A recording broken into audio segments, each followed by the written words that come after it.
Here's another one I don't like doing. And after this wipe here, this preamble to my 10-minute that I did at Speaker's Tree after this, you know, when you follow through with unjust orders and you listen without criticism to the experts who say they're experts, but they stand to profit off of the disaster capitalism, then we who make the decisions are responsible for what happens afterwards. And I'm not going to name names within the military, because not everyone at the top of the hierarchy knows what's happening in the middle and at the bottom. This is what happens with management, is that, excuse me, you don't always know what's going on, you know, especially if it's not a Japanese model where they sit, where the head honcho sits on the floor with everybody else. And because of the military industrial complex and the medical industrial complex that stood to profit billions off of the back of Canadians and off of Americans and off of other citizens of different countries for the purposes of division and conquering, to command them, to be subjects under a new world order, if I can invoke that term, you know, the conspiracy theorists and everything. I've examined as much information as I can since I was a teenager, and before that, from being on the internet since 1997. I would like to think that I know better. That doesn't mean I do. There's a lot of information out there, and there's even more misinformation. So it's very hard to discern and deduce what is real and what isn't. But that's the whole point of the Hall of Mirrors. Okay, this black mirror that has been put in front of us, the means of control. And every person suffers because of it. I'm not saying we're going to do away with it, and I don't want to do away with these tools. They're very good tools. But we need strong leadership, and we need people who have worked their entire lives to understand what it is to die for something, to sacrifice for something. To be a family man, to be a leader, is to sacrifice. It's not, as I say in the following part of this, it is not for glory. It is not for honor. It is not for valor. It's not for money. It's not for ego. Leadership is about other people.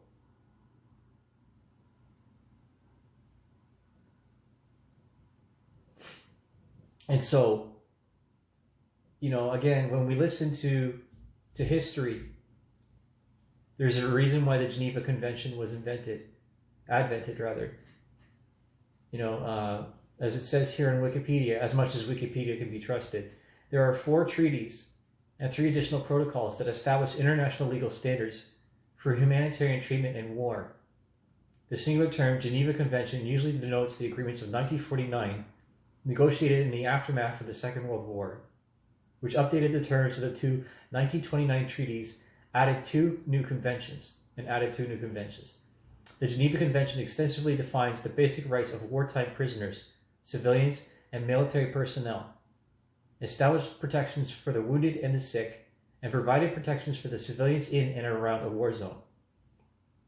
We live in an age where the Geneva Convention means nothing to people, to foreign actors who bring about authoritarian dictatorships under the guise of, we the people will help you. Yes, we'll do everything for you. We'll make sure that you get everything you need. Don't worry about a thing. You rest your pretty head. You'll sleep well at night. Don't worry, we'll get rid of the criminals, we'll get rid of the drugs, and we'll bring in new people to help you.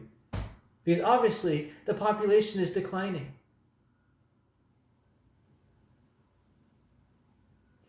People are going to look at me with my impressions and my videos and say, that's a psycho. That's a psycho right there. But I don't want revenge. I want justice.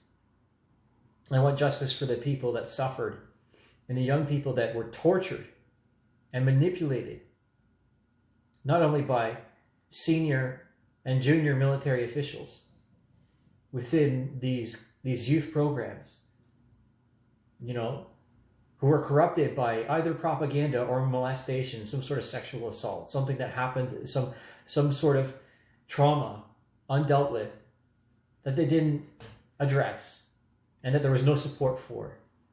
Because what happens when you burn people? When they don't commit suicide, they become this. They become the enemy of everything you are. And what you are is disgusting.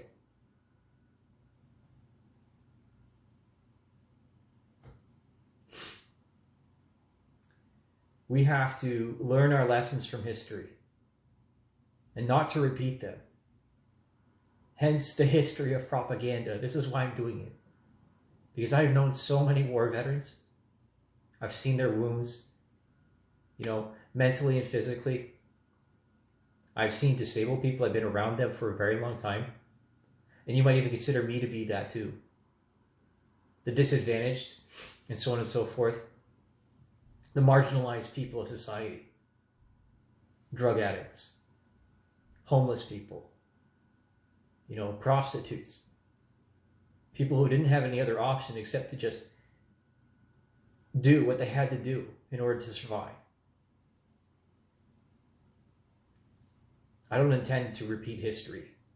I don't want to be the supervillain of the new society on the internet. I don't want these other people on the other side of the world right now, Davos, who have this plan to institute AI and bring about, you know, wide sweeping change. And these think tanks and these people that become psychotic and drunk with power. Because we don't need them to tell us what to do. We have the human network. And the human network is the strongest thing that binds us all from neuron to neuron, firing every single time one of us puts up a video or a post. This is the new existence of humanity. And we can't go back. We should never go back. Because what happens when we get rid of this technology? You know what happens? You know, in the age of television or in radio, War of the Worlds, H.G. Wells, or, you know, the way that television worked is absolutely a one-sided conversation where now we have an actual interaction. It's very different from the past. And it will never be the same because we live in a digital frontier and there's no secrets in the post-internet epoch. This is where we are. And we need, as I said, we need strong leadership. We can't be electing people from the upper crust that have never worked a day in their life. This is why royalty sends their children, their princes and their princesses, into military service to work on the front lines. It's so that they know and they understand the sacrifices of other people. Because you don't burn veterans. You don't burn cadets. You don't burn people in service to the rest of us. Because we deserve better. So let's do that. Here we go. There was a lot of energy in the previous video, wasn't it, this morning? Well, I'm not out of energy, obviously. This is a workout day. Gonna exercise some demons here, especially inside of the military. I don't like doing it, but it needs to be said and it needs to be reminded to the public that stuff happens to good people when other good people do absolutely nothing, and they cover it up because the middle ranks don't want to bring it up to the higher ones. You see? Just checking my fly to see if I'm going low or not, because I don't want anybody to be disturbed by what I am and what I'm becoming. Because you see, psychopaths and people that have head injuries that lead to psychopathy don't listen to reason all the time, or if they have drug addictions. They don't want to be helped. They've got to come to that position. And power is a drug. Propaganda is the drug that produces power. You know? And people on the internet, especially those who don't, you know, psychopathy is the same as being insane. Those people don't know that they're insane until they're told that they are. And when you spend so much time at the top of the tree, at the top of the mountain, you don't remember what it is to be at the ground again and make your way up. You might ask me, well, how did you rise to this position? And I tell you, it wasn't easy. How did you make yourself into the man that you are? And I'll say, talent and hard work and a lot of suffering. What is it to be a leader? It's to suffer for the people that you lead. It's not about being in a position of privilege. Those are the extras. Those are the rewards. They're not the reason to be in a position of power. They're not. And so to seek power for those reasons, for the clout, and for the glory, and for, you know, the narcissism, okay? So don't fall in again, would you? I'm doing something here. A little adventurous, as you know. I'm trying to be a little bit softer for this one because, you know, the people at the very top of the Air Force, or the top of the Army, or the top of the Navy, don't necessarily deserve to be taken a bite out of. But like I said, when you spend so much time at the top, you don't remember what it is to be at the bottom again, to be an officer cadet, to be leading 17-year-olds and learning how to march and how to call commands, you know, in Saint Jacques, or wherever, what, not Saint Jacques, in Quebec, and at RMC. You know, I want to be softer to you because it's very stressful to be at the very top of military leadership. But there's motivations with the military-industrial complex that lead people to make mistakes and to be led by, you know, the wolves that are in sheep's clothing, that pretend to be looking out for the interests of the Canadian military or its people. But what they really want is the money. And what they want is the power. Because when you go into the military, it's not for power, it's for service. That's the whole point. Because there's people out there that can't fight for themselves. That's the whole principle of joining up, or being a law enforcement officer, or being a first responder, or being a doctor. Because there's a responsibility with intelligence. Not everyone can do what we do, okay? And this is me saying this as a civilian. But I've seen things inside of cadets that I am just not happy with. And that's why I turned down my commission at 19 years old. And that's why I'm demanding for my commission and my pension now. Because psychopaths don't listen to reason. They'll only listen to extortion.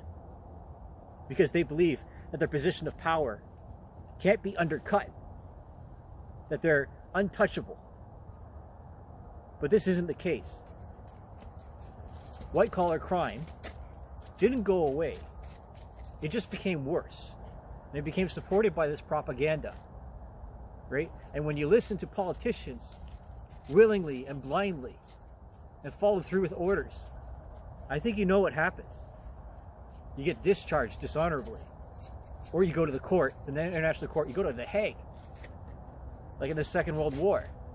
Need I mention more? Because whatever leads to genocide and suicide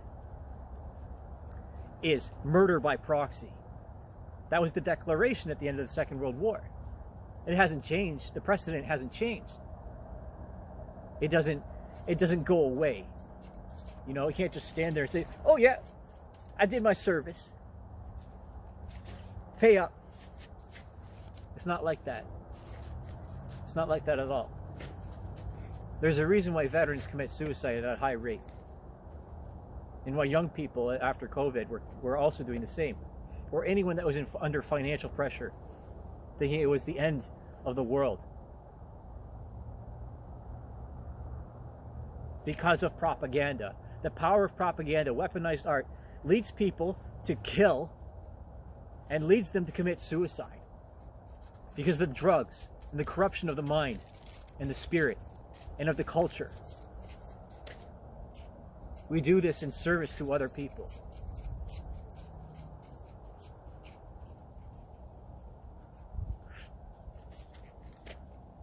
Again, I saw things in cadets that no young man should ever see. And I'm not going to tell them to you. I'm not going to download my trauma onto you. Because I'm a real man. I know what it takes to stand up for something. Because I had no other choice. There was no other choice. If I didn't stand up at some point, I might have harmed myself. Because no one would listen. This is what happened to climate scientists. Right? No one would listen to them. They were on the wrong side of history. Because these special interest groups, they got inside, right? Covertly. They hid their true identities and their true intentions. And, you know, they infiltrated and became part of the structure. And they turned cadets and scouts and brownies into transgender and gay grooming programs. There we are. Through suggestion, through psychology. Zoe, come back here. Come here. Come here. Come here. And under the watch of senior military officials that have been in service since my very birth, all this stuff happened. And there's a lot of people on the lower end, the very bottom of the hierarchy, that are extremely unhappy within the officer corps and with the enlisted. Because they couldn't do anything about it. So what happened? Boom.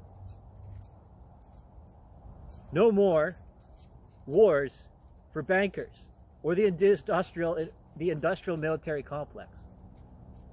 You know, I approve of the ingenuity and the intelligence that it takes to build these vehicles, these weapons of war, because it's absolutely amazing that we would spend so much resources and people to kill other people.